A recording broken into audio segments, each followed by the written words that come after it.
As a CIO, I would say what I need to focus on and what I apply my energy to is, first of all, talent.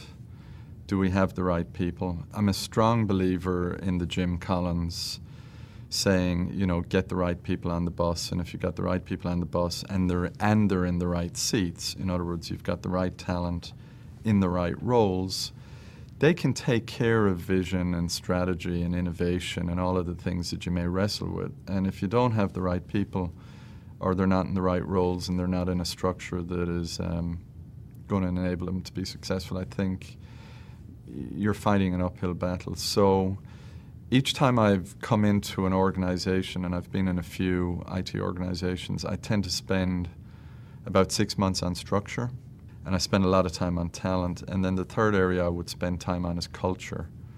And how do you get the right behaviors, the right incentives in place, you know, to bring life to the talent and the structure, because structure on its own doesn't get you too far. Talent gets you a long way, but if you've got an entrenched culture and you have the right talent, your culture can still be an impediment. I think the second thing I'd say is, whether you're a CIO or whatever your position is, I think business is all about relationships.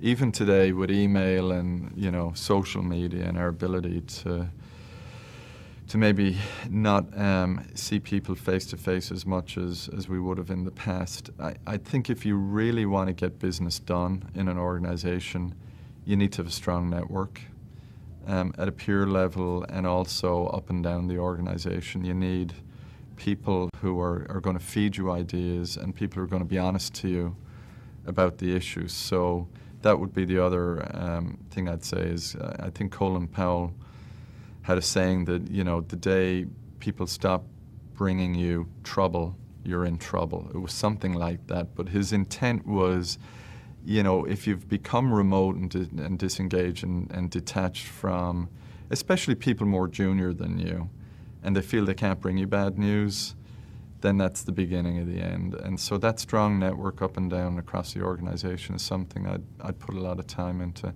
And then the third thing is, you know, just the extension of that is have a strong network outside the organization. So you've got other CIOs, other IT leaders, but also other business leaders, people in completely different industries, trying to do different things. It might make your brain hurt sometimes as to why are they trying to do that, but sometimes you get a new insight from those conversations that can really be the innovation for your own business model.